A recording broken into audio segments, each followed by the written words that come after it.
Take it back to the beginning, the story that you tell, of when what we now would call conservative media, when that began, what some would disparagingly call right-wing media, but maybe that's not. But go back in time. In terms of intellectual DNA, tell us who Sean Hannity's great-granddaddy is. Sean Hannity's great-granddad. Well, the story really starts in the 1940s and the 1950s. If you want sort of a start date, it's in 1940 and 1941 with the America First Committee. This was a group of people who were against American intervention in World War II, and there were a lot of conservatives among them who believed that it just wasn't the US's responsibility to get involved in Europe's war. And they found themselves shut out. They saw that neither the Democratic nor the Republican Party agreed with them.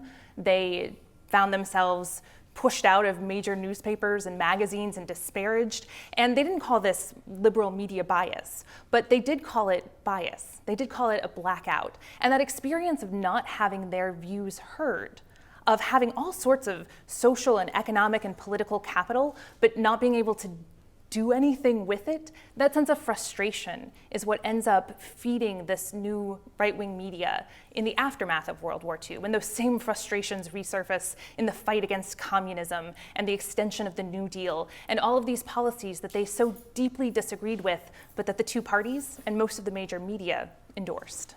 And so these folks who have been involved in America First, who then kind of have to go out of sight or change their minds during the period of World War II, it's also a little amazing to even imagine that it was possible to be politically rehabilitated after World War II if you had been, at least the way we remember those times now, to have opposed fighting the Nazis and Imperial Japan.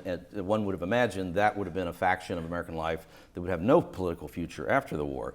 But it does. There's a reformation, and there's some specific people, some of whose names we may be faintly familiar with, but many of them not. But so how does that happen after World War II? Right, so it does happen in the early years immediately after World War II, when the same folks who were involved with America First regroup and they want to advance their politics in this new post-war world. And so people like Felix Morley start a little weekly newsletter called Human Events.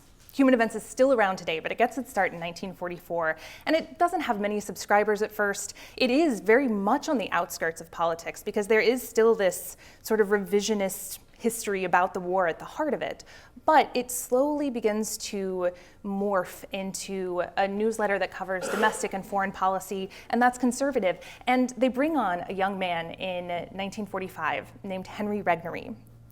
And Regnery may be a name that viewers are familiar with because Regnery in 1947, he breaks off from Human Events and he starts his own conservative publishing company, Regnery Publishing. It isn't very profitable in the period between the 1940s and the 1970s, but it would become so. It's the name behind many of the bestsellers that you see in bookstores today.